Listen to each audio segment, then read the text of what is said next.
What's up, y'all? Let me get Periscope on board real quick.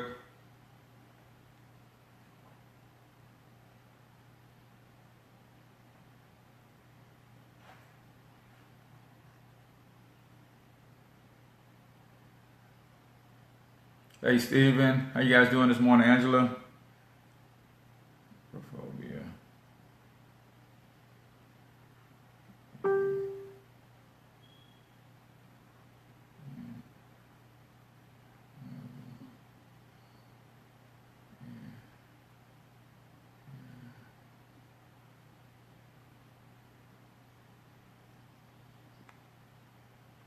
We're going to address the number one issue that's keeping black folks from building, man. I figured it out, Evan. I figured it out, man. Black folks got acrophobia, man.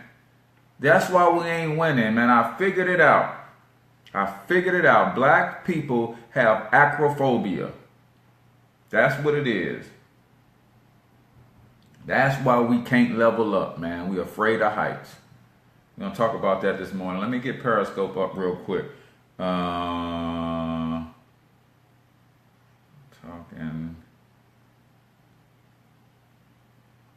money in the morning live. This is episode 204, I believe. Yeah, man, black folks, man. We got acrophobia, y'all. Elion, we got acrophobia. We got acrophobia, man. We scared of heights. We sick, boss. We sick, boss. Let me get this intro music up. And guys, today, I've been hesitating to I'm going to put up today the entire song for my intro. I'm going to put up the entire song for my intro. Today, I didn't want to put it up. It's got a lot of bad language and stuff in it. I was cussing and fussing back then, but I'm gonna put it up today, man. I believe that'll bless some folks, man. So let's get the show started, man, because we gonna as Evan say, we gonna learn today, right? I'm gonna give you the 8 symptoms. How do you know if you suffer from acrophobia? I'm gonna give you 8 symptoms, right? 8 symptoms. All right, so let's go.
Good morning, and welcome to Talking Money in the Morning Live with your main man, H. Cortez, the one and only financial health mentor to the black community, where I do my absolute best as everybody's favorite fatherpreneur to bring practical, proven wealth building strategies to working men and women all over this great nation of ours.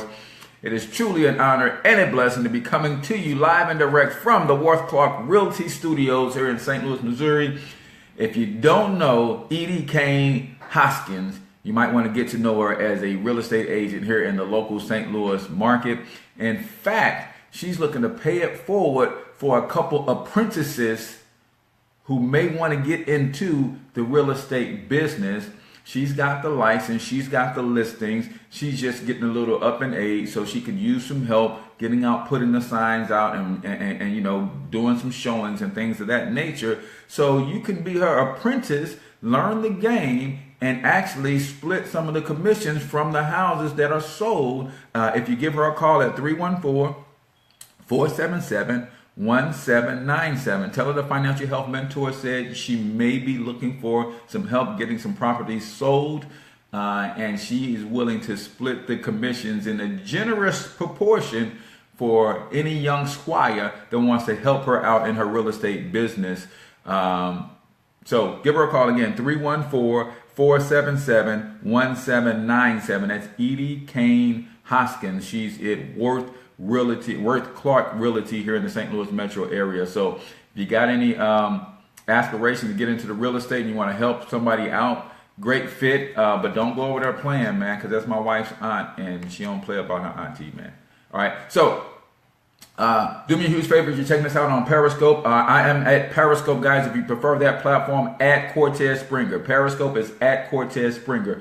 So make sure that you subscribe to the channel, push it out to your followers, and tap the screen for the hearts, because that obviously means something on Periscope, right? I know what it means on Facebook, so you guys do the same thing. If you haven't shared the stream already, man, it's going to be a great show today. We're going to talk about the 8 symptoms of acrophobia in Black America. Why are Black folks scared of success?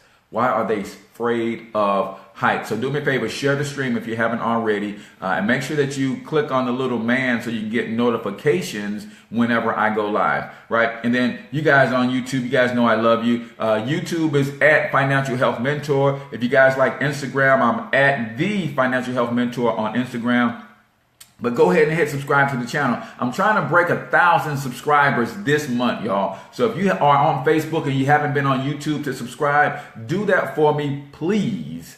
Because I'm trying to break 1,000 subscribers. They unlock some benefits. It's like playing a game, right? You get to a certain level, they unlock some more benefits that I can use on YouTube if you go over and subscribe to the channel. And then do the same thing, YouTube folks. Grab the link, share it on your favorite social media timeline. Let's get some other folks invited to check out the show. For those of you who are new to the show, I'd like to let you know exactly who the show is for. The show is for risers and grinders only. It's for those people who are ready to get up, get out, and get something. If that's you, this is your show, my friend. The show is for those who are about building legacies for their family. If you, like me, lay down every night and you're thinking, what am I going to do tomorrow, next month, next year to make sure my children's children are proud to bear my name, this show is for you. I want that oil painting above the mantle of all of my great-great-grandbabies, and I want them to be able to point to that and say, man, it was Papa Tiz, it was Mama Lee that laid this foundation for us to be where we are today, right? So I want my people, my descendants, to, when they talk about the ancestors, like we as Black people talk about the ancestors all the time, I want them to know what specific ancestor they're talking about and specifically what blood flows through their veins. We're going to leave a mark on this world and not a stain, y'all. So if that's you, this is your show. On the other hand, who is the show not for? The show is not for the weak. The show is not for the meek.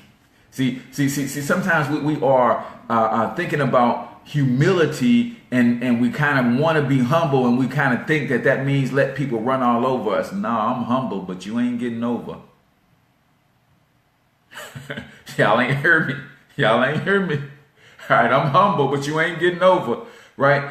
This show ain't for those people who got that weird relationship with money. When you don't put money in its proper perspective, you tend to repel it away from you instead of attracting it to you. We talk about building wealth on this show and not getting rich. There is a huge difference. Wealth is about an abundance of resources.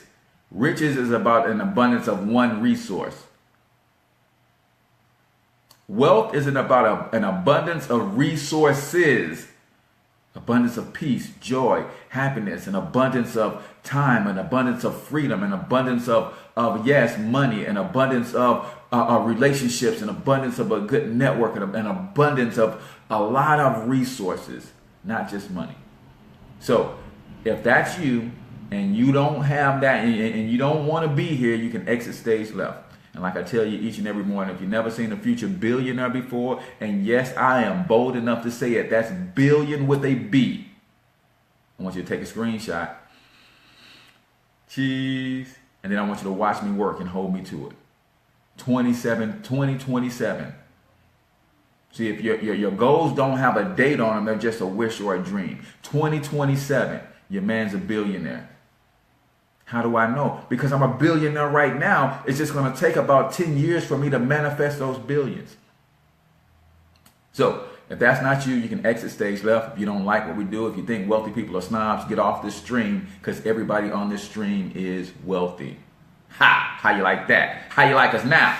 All right. So a couple of announcements, then we'll get on to the show, guys. Father's Day is around the corner. If you have not picked up one of my book bundles, then go to books.financialhealthmentor.com. I have 3 different bundles for you to choose from. Books.financialhealthmentor.com. You get both copies of my book. Depending on the bundle you get, you might get a coaching session. All of the bundles come with access to Monetize My Life Academy, and I apologize to those who are already in the academy. I do have some new training coming up this week, and we're actually going to make time to do a live training. So if you're already in Monetize My Life Academy, I want you to post your questions about what it is that you need to learn, and we will prepare a live training class to answer those questions live, and then I will show you the things that you need to learn. So go into Monetize My Life Academy group and post your questions on what it is you want us to train on. If you got a question or you're trying to figure something out,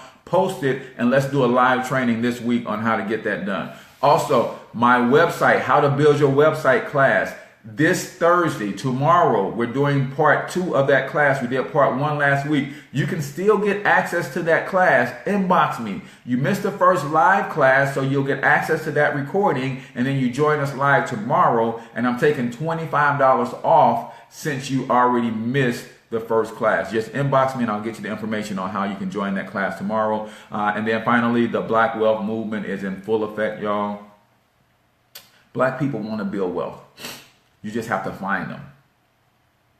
Black people do want to build wealth. You just have to find those who are serious and partner with them. Stop waiting on everybody to come together at the same friggin' time. That's not going to happen.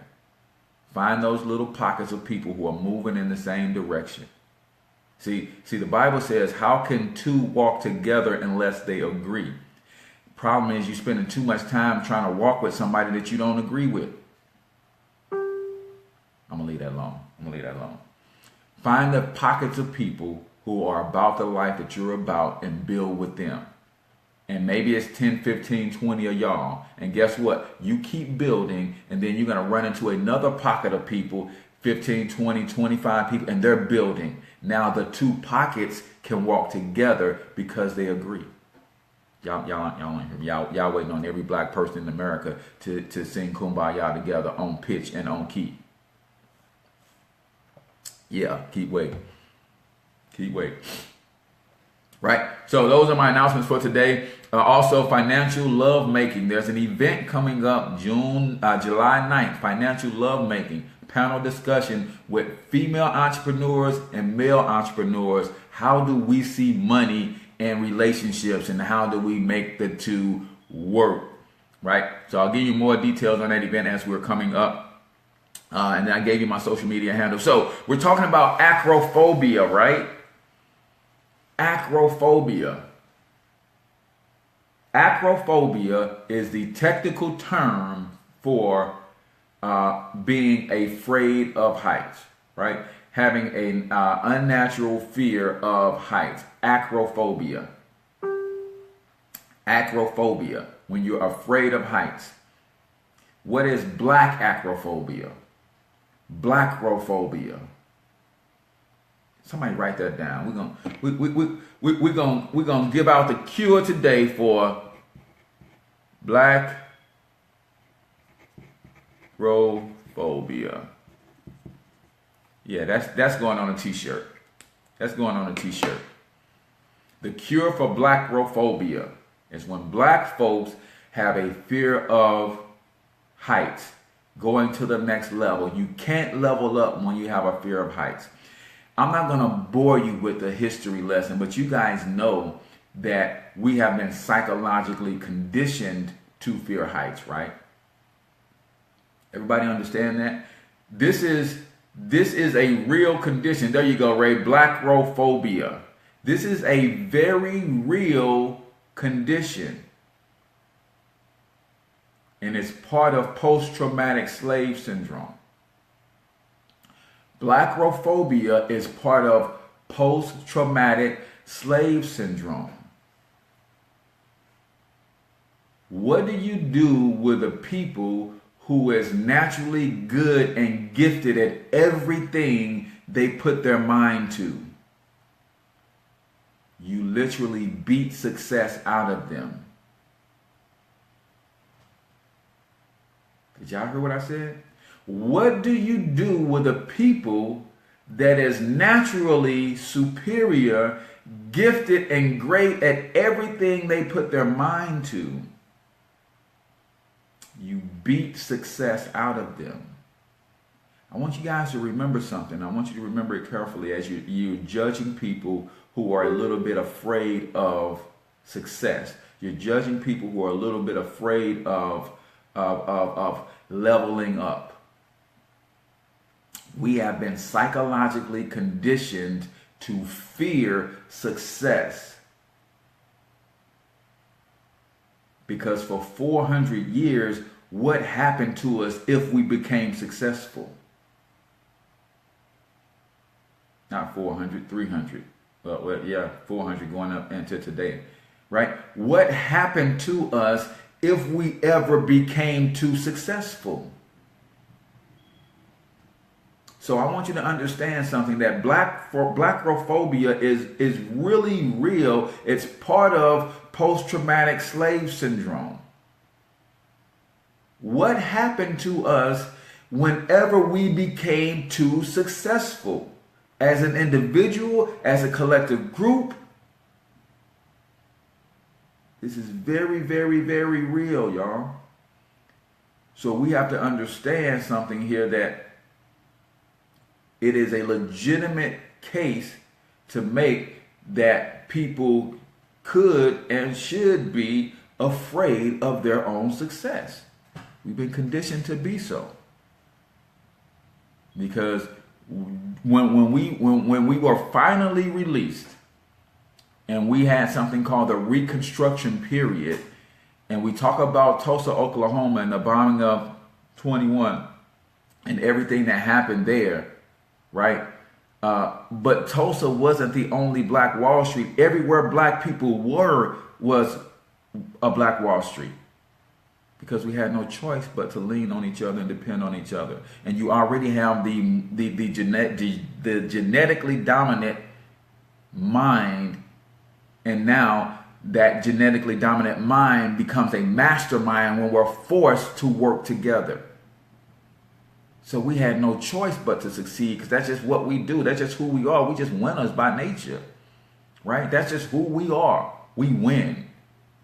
Despite all odds, we still winning today, being at the bottom of every social economic category that there is. We're still winning, right? We just don't know that we're winning. So when we found ourselves in this position during the Reconstruction period, every city where Black people had congregated became a Black Mecca, became a Black Wall Street, became a Black powerhouse. Durham, even right over here at Brooklyn, Illinois, right? I mean, everywhere that we were, we created this mastermind, and we built thriving cities and civilizations. And what happened to every single one of them? Right? When you're naturally dominant and you're being ruled by an inferior people, they fear your superiority. So every time you start to exercise that superiority, they beat it out of you.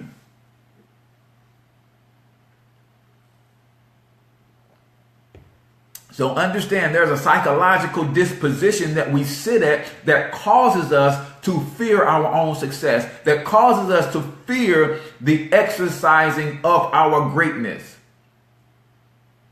but we got to overcome that, right? So I'm going to give you, now that's on a grander scale as us, as a race of people. I just kind of want to put the context out there, because sometimes we just bash our people and we don't know that we have been psychologically mind farted on, right? I want to use another word, but my wife said I can't cuss on the show no more, right?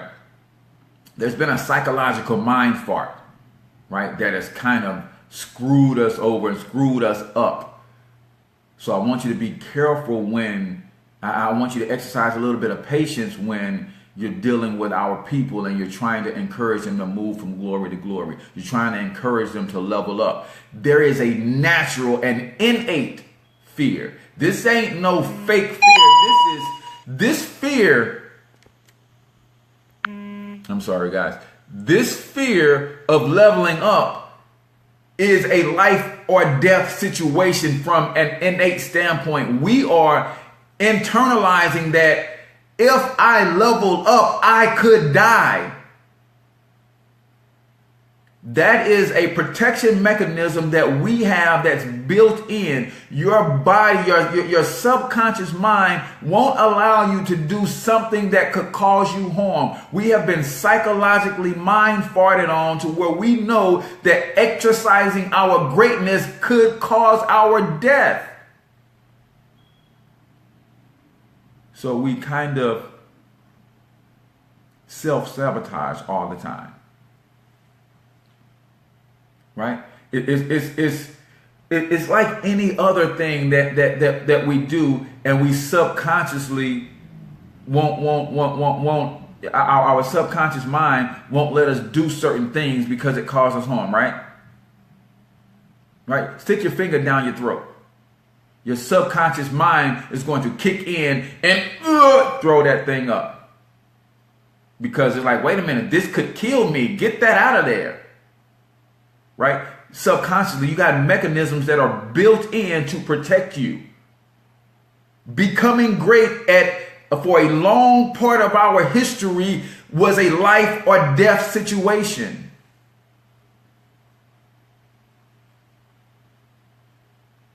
So now, as we've progressed and there has been integration and there has been some relaxing of the standards a little bit to where they won't flat out kill you, they find other ways to bring your demise. Internally, that innate fear of becoming great is still very, very real. We don't even understand why we self-sabotage. I'm telling you why. Because at a point in our history, a long point in our history, exercising our greatness would have gotten us killed. So be a little bit patient with our people, man, as we're trying to lift them up and elevate them from one level to the next. We are psychologically messed up. It's going to take some patience, man. Everybody's not willing to die. See, I know chasing $1 billion can get me killed. I had this conversation with my wife. You know what I'm doing could take me from you.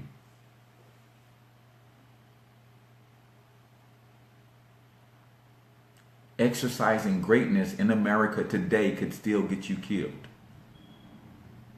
And nobody expresses it this way verbally, but through our actions, innately, we know that that's what's at stake. That's why we self-sabotage all the time.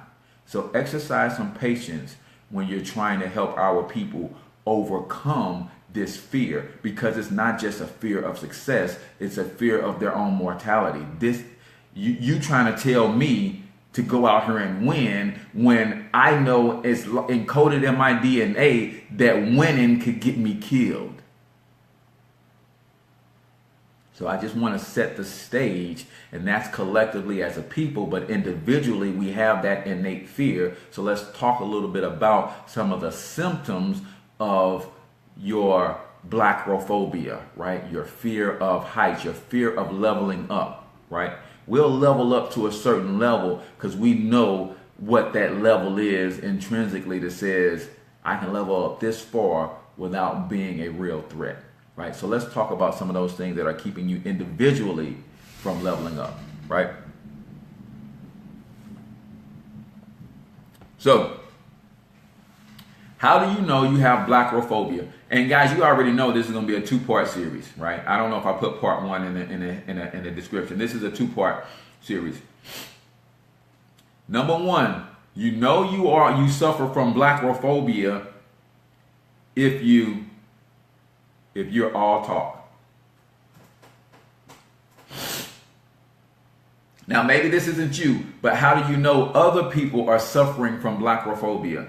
They're all talk and no do. If you're all talk and no do, you suffer from blackophobia. You're all talk, man. You talk.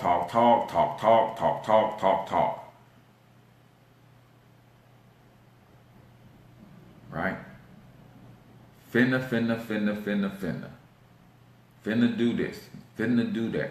Finna do that. If you're all talk and no do, you, my friend, suffer from blackophobia. I've got an antidote. I've got a solution. Call Evan Jefferson. Evan won't let you suffer from blackophobia around him. If you're all talk and no do, he's going to pull your butt to the carpet and get you doing. Or you're going to have to exit stage left. You're going to have to exit stage left. Right? If you're all talk and no do, that's a number one sign that you suffer from blackophobia.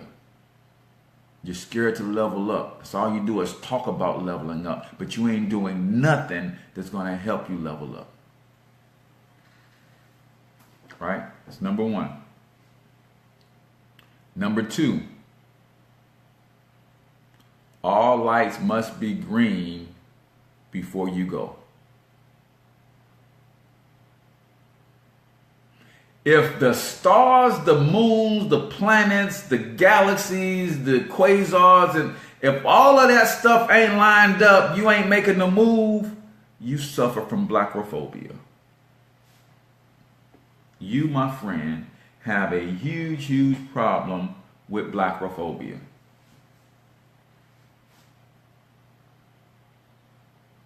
This is what this is where we are.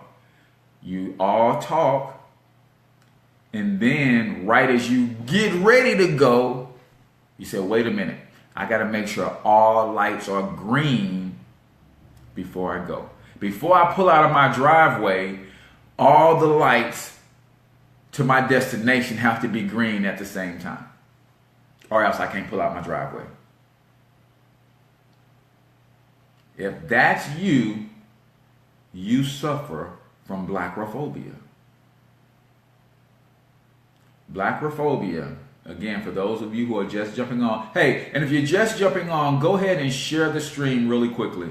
I know I asked you to share it at the beginning of the show, but some people jump on late. Go ahead and hit the share button and share the show. If you're just jumping on, we've coined a new term today called blackophobia, right? Acrophobia is the fear of heights. Blackophobia is how that fear of height affects black people and black people's fear of height, fear of their own success, fear of their own greatness. Right? Blackophobia is what we're talking about today. So if you're that type of person who got all of these doggone ideas, you got all of this, you talk all the time about what it is that you're going to do. And then right before you get to do it, you say, man, it's almost time. As soon as the kids get out of school, it's going down. As soon as my son graduates, it's going down. As soon as my babies get up to they start walking, it's going down. All lights got to be green before you go. You, my friend, suffer from blackophobia. Right? So we're going to pause right there for 1 second. Because I promise you guys from our daily book excerpt that I will give you a few more. If you haven't checked out my show on the portrait of a millionaire. I want you to, maybe I'll post that today. I'll go back and find it and post that today. The portrait of a millionaire. And in this book, it tells you what a real millionaire looks like. It gives you a sense of what a real millionaire looks like. See, the way this thing is set up, man, everybody is in cahoots. Everybody is in cahoots but us. So the media gives you a picture of a phony millionaire. Middle class people run out and try to attain that picture of a phony millionaire, and that's what keeps them broke. Yeah, everybody's in cahoots, man. Everybody is in cahoots and conspiring to keep your butt broke. So you have to really be about your awareness. Third eye got to be wide open all the time, man. So the media shows you what a phony millionaire looks like, right? They show us the ball players and the entertainers, and those people have a lot of money, but in a lot of cases they're not wealthy. Because if you make $20 million for a movie and you make a movie once a year, that means you make $20 million a year. But if you live in a $100 million estate that costs you $10 million a year to maintain, the moment you miss a year without making one of those movies, jiggle your butt going broke. So so now as a middle class person, we say this is what wealth looks like. I'm going to buy the biggest house that I can find with the check that I get from my job. And you got this big old house because you don't understand wealth. Then the check from your job disappears. Now what happens to the house? They come get it. So we have to understand what real wealth looks like, right? So I'm going to give you some of the ones from yesterday because they were too good to not repeat, right?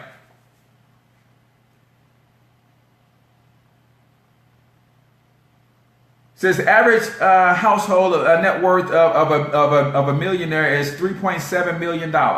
See, middle class and poor people count their income. Wealthy people count their net worth. How much are my assets worth? How much are my assets worth? How much stuff do I own that is worth something?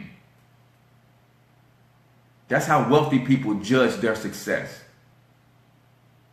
Poor middle class people, I make $17 an hour. I make $24 an hour. I make $100,000 a year. I make $60,000 a year. I make $50,000 a year. And as my girl, Nakisha D. Smith says, yes, you make that per year, but somebody else's name is signing that check. And when you give somebody permission to feed you, you give them permission to starve you. I make $80,000 a year. Yeah, this year. Next year, the whole company packed up and moved to India. Now what? Because you're counting your income and you don't own anything that's worth anything. Right? It says most of us, 97%, are homeowners. We live in homes that are currently valued at $320,000. But here's where your critical thinking skill comes in. Because it says about half of us, so 97% own a home.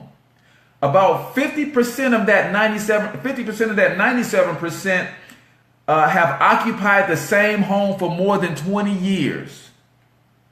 What does that mean? We just said they got a net worth of $3.7 million. They've been in their home for 20 years. that tells me, when I put my critical thinking hat on, that they didn't change houses every 2 or 3 years as their income was going up. Huh? Get a raise on your job and see, don't you go get a new bag. See, don't you go put some rims on a car. That's because we sick, boss, as Evan says. If they've been in the same house for 20 years, that tells me that every time their income increased, they didn't go increase their lifestyle. They didn't go refinance the mortgage 1,000 times. No, they got that thing paid off. Now they own something that's worth $320,000. That's where their net worth is steady climbing, because they own something that's worth something. Look at Robert, my numbers guy. He said 48.5%. They own something that's worth something. You know what poor and middle class people take the most ownership pride in? Can anybody tell me where I'm going with this train of thought? Do you know what poor and middle class people take the most ownership pride in? Anybody know? If Evan is still on, he knows.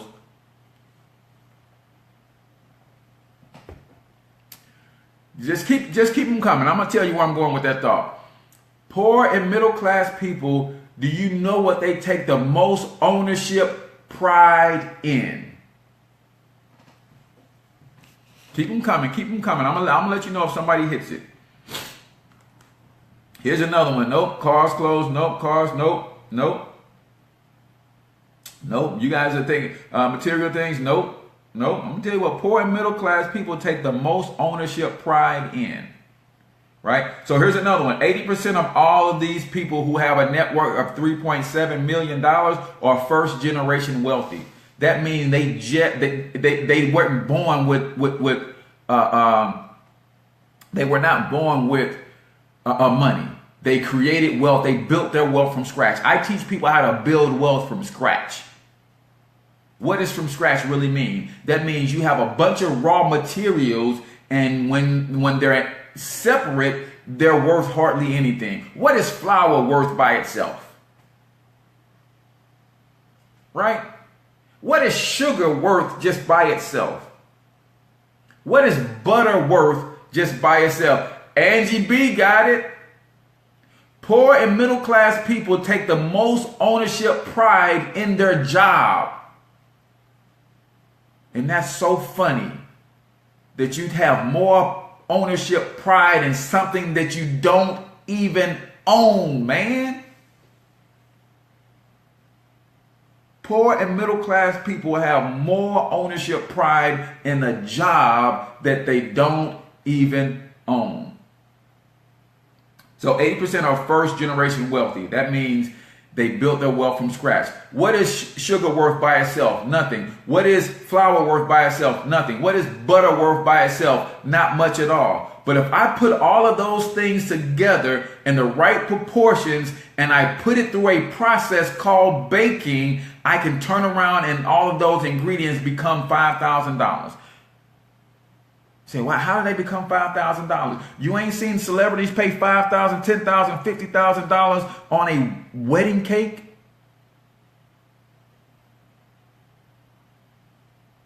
Because I put all those ingredients together in the right proportion. I will help you take your raw ingredients.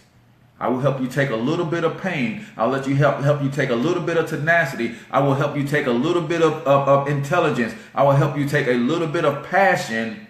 And we mix those things in the right proportion, pour a little bit of haterade on that thing, and you will start building wealth from scratch. Right? Let's see. 80% are first generation wealthy. Right? We live well below our means. We wear inexpensive suits and drive American-made cars.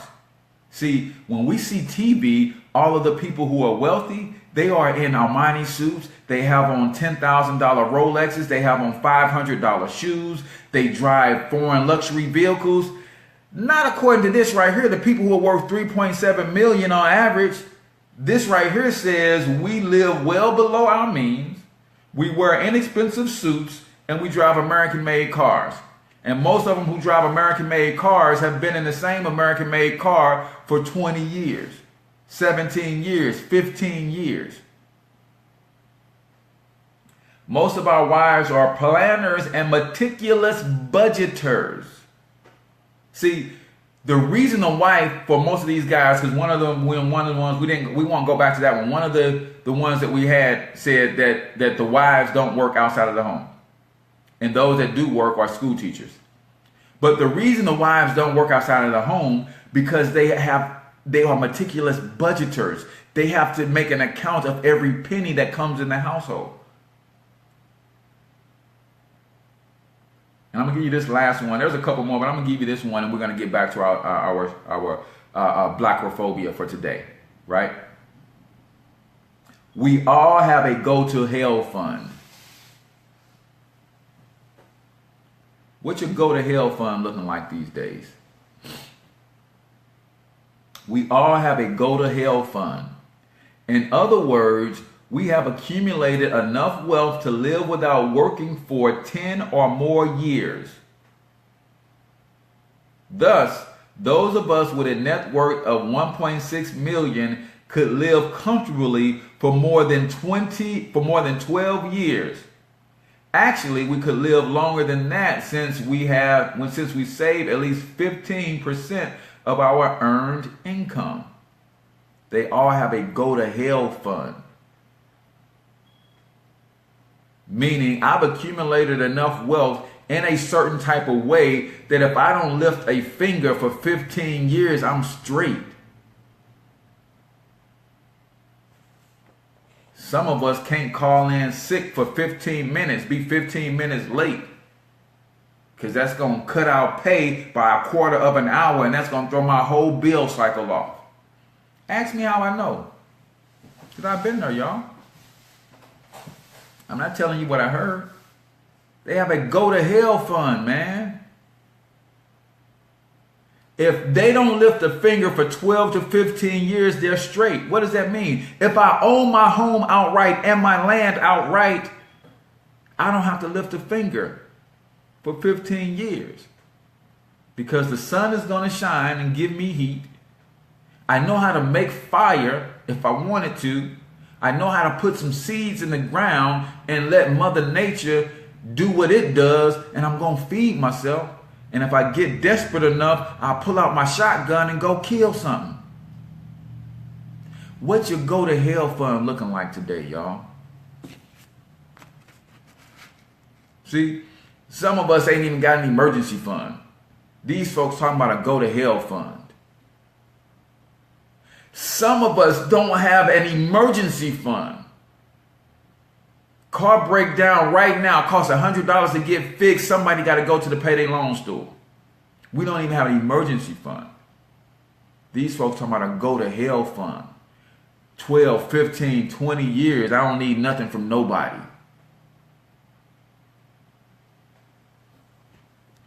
Right? Millionaires I know in U-City wear Crocs and cargo pants. Flip-flop sweats and a t-shirt is all I need. Flip-flops because I like to, at time to time, kick my flip-flops off and put my feet on the bare ground. Right? So, we're talking about blackophobia, why black folks have a fear of heights. You guys all understand why there's an innate fear of success from us. Because success for us for a long period of our history could have gotten us killed. Right? You in the deep south, you got your little store. Your little store is popping so much that you're able to wear nice clothes. Some of the poor whites in your community see that you got nice clothes and they'll string you up.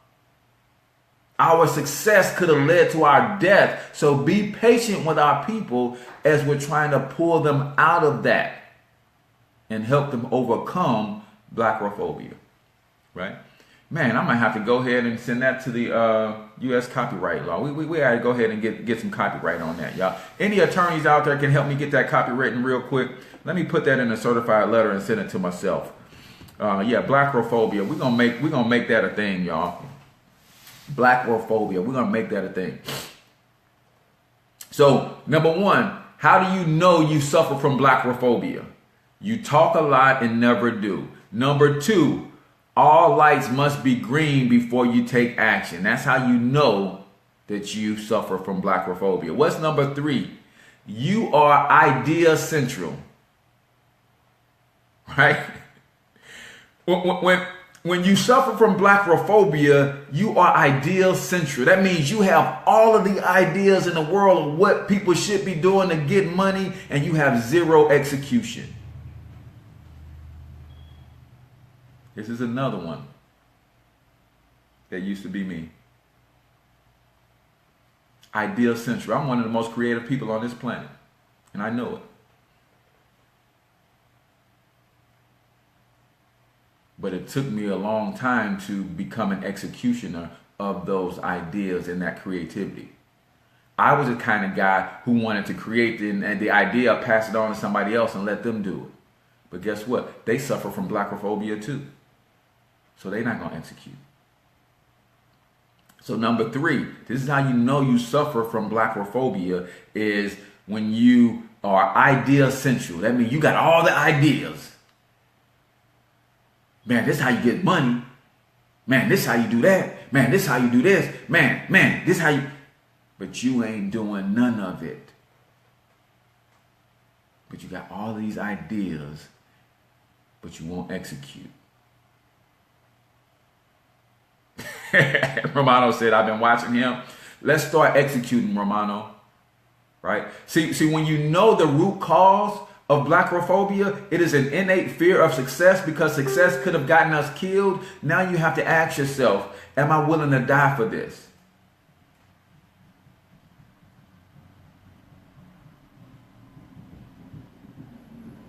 Right? T.I. dropped a line in, I can't remember which song it was, but at the end of the song, on one of the lines, he said, I don't know what you willing to do for your respect, but I'm gonna die for mine.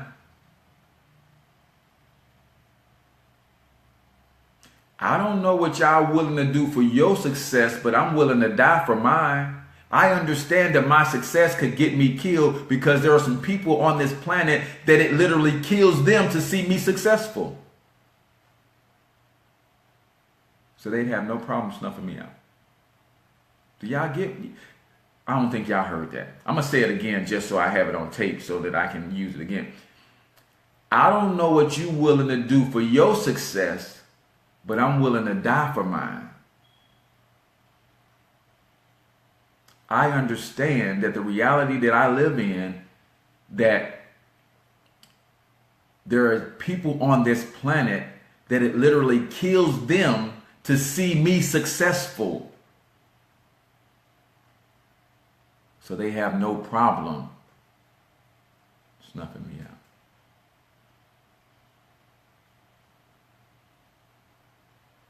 So, are you willing to die for your success? Now, not everybody's going to die when you get successful. I'm just saying that people could literally try to kill you, kill your character, kill you literally, kill your business, because there is a group of people that exist on this planet that hate to see people that look like you and me with any measure of success. Are you ready for that type of war? Internally, innately, we know this. This is why we tend to self-sabotage so much. So I'm giving you guys the root cause of blackophobia. So when it wells up in you, you have to innately deal with that to say, you know what? I'm willing to die for my success. I'm going all the way out, full throttle, 100 miles and running like MC Ren, Easy, and Ice Cube. Well, that wasn't Ice Cube, wasn't with them when they was 100 miles and running, I don't believe. I'm going 100 miles and running. And if it costs me my life, y'all know how the saying goes. I'd rather die on my feet. I'd rather die on my feet than to live on my knees. Constantly walking around with hat in hand, asking, can I have permission to give my family a better life? Are you freaking kidding me? My father owns all of this. and he's given me permission to take it back.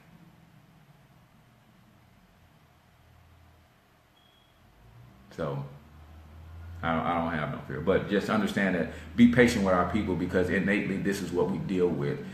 Most of them don't know why they're self-sabotaging. I do.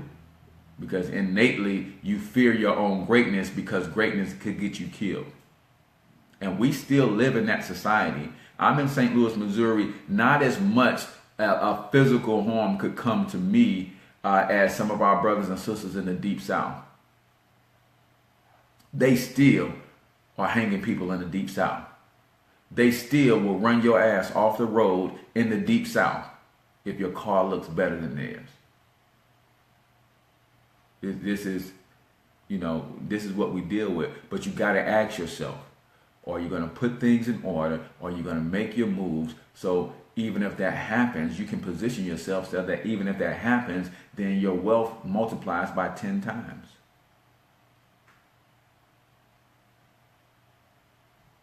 Even if that happens, your wealth can multiply by 10 times if you put your affairs in order.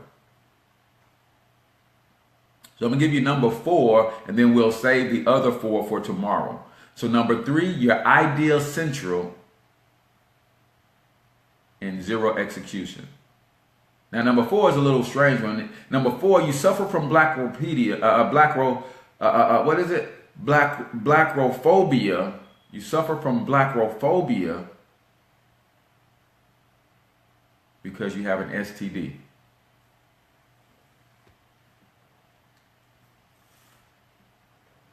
Now, I'm not talking about a sexually transmitted disease. I'm just talking about you suffer from blackrophobia because you're scared to death. Now, before this show, chances are you didn't know why you were scared to death. Now I'm telling you, you must be fast, Robert. I got 7:57. You're a couple minutes fast. So you're scared to death, but you don't know why you're so fearful of your own greatness. I'm telling you why. Because there was a time in our history where your greatness would have gotten you killed. The only way that you could be safe to a degree at being great if you're allowing them to use your greatness for their benefit. The Colin Powells and the Condoleezza Rices and the Obamas, and right? If they can channel your greatness for their benefit, then you're more likely to stay alive and not be a threat. And then there you have people that will protect you because of their ability to use your greatness for their benefit. But there's a reason you're scared to death of your own success, y'all. Because literally, success meant our death. Literally, success meant our demise. Literally, success meant the demise of my family. Literally, if I became successful, that could have jeopardized the life of my children. They could have said, I'm not going to kill you, but you keep winning the way that you winning, and I just might take out one of your kids. See, I'm telling you, man, they messed us up.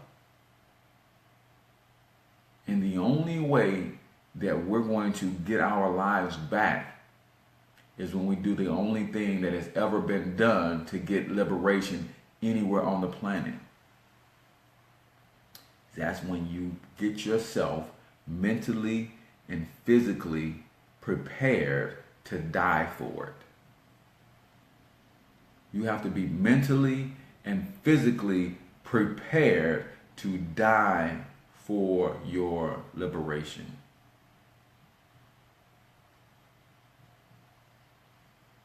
That's when things change. That's when people respect you. When you say, in spite of the odds, the overwhelming odds, think about the Haitian Revolution. They were not supposed to win their freedom. But what got them their freedom, their willingness to die for it, is what got it for them. Are you willing to die for your success? Because when you overcome that fear of death, that's when you literally become powerful beyond measure. Those who have power in this country, in this world, do you see them operating from a stance of fear? When you overcome and you deal with your mortality, you become great beyond measure. When you start moving throughout this life, throughout this world, as if you don't care if you die today or tomorrow, from a fear standpoint, you become great beyond measure. That's what it means to be fearless. It's not that you don't experience fear. You use that fear to propel you, to fuel, to power your greatness. That's what fearlessness is. It's not the absence of fear. It's the use of fear. So you guys weren't, you guys didn't, how many of you guys saw Monsters Inc. the movie? Monsters Inc. the movie.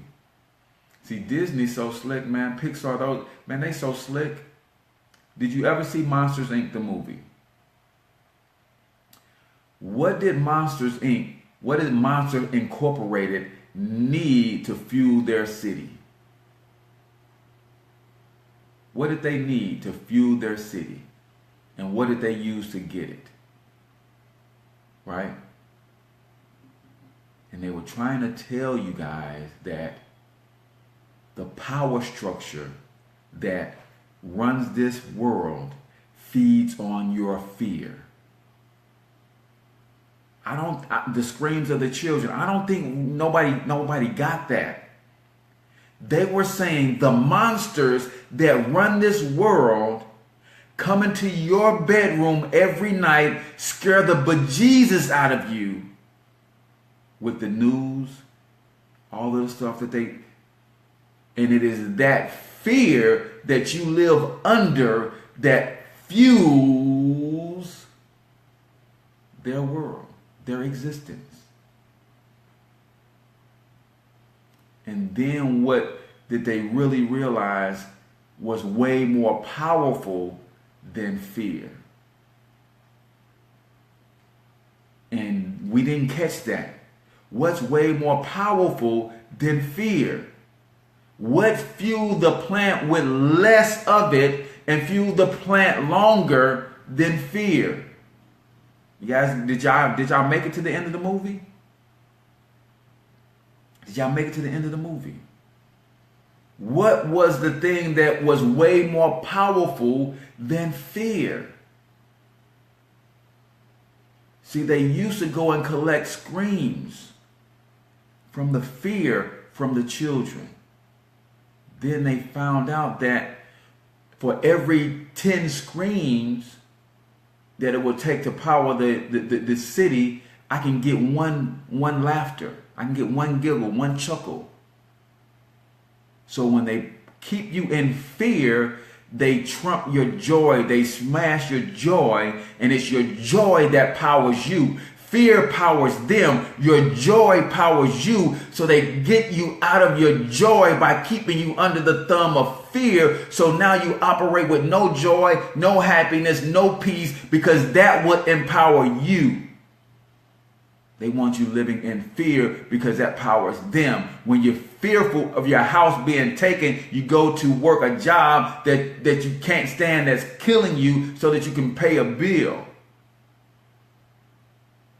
But when you get to a place that says, Jigga, please, you can take all of this, man, because this is what you created. I will go live in what my father created, eat for free all day, every day, have shelter all day, every day. I don't need your permission to exist on this planet. So, blackrophobia is a real thing. caused by post-traumatic slave syndrome. Part of post-traumatic slave syndrome obviously caused by slavery.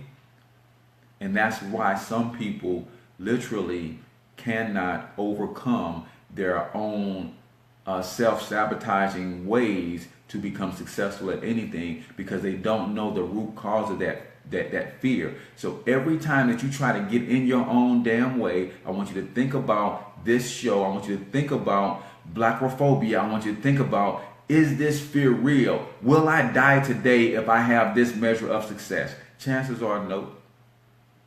Chances are no. So move forward, be great, and live in your greatness. Again, in the words of the great T.I. Tip Harris, I don't know what you'll do for your success, but I'm going to die for mine. So, really quickly, just to go over the announcements again, get your book bundles at books.financialhealthmentor.com. The website class is still available for those who want to learn how to build their own websites. Tomorrow we'll be talking about leveraging your websites to create capture pages and all of that sort of stuff, so you can start generating leads for from your website, building relationships, all of that good stuff. And then if you are not part of the Black Wealth Movement, I want you to inbox me immediately. You need to be a part of this Black Wealth Movement. I'm going to pay it forward for you to get in the movement. It's $35 a month to maintain your membership in the movement, and we're going to build wealth together. I'm H. Cortez, also known as the one and only financial health mentor to the Black community, everybody's favorite fatherpreneur. Until I talk to you guys tomorrow, we'll do part 2. I want you to get your money up, because you absolutely can do it. Peace out, people.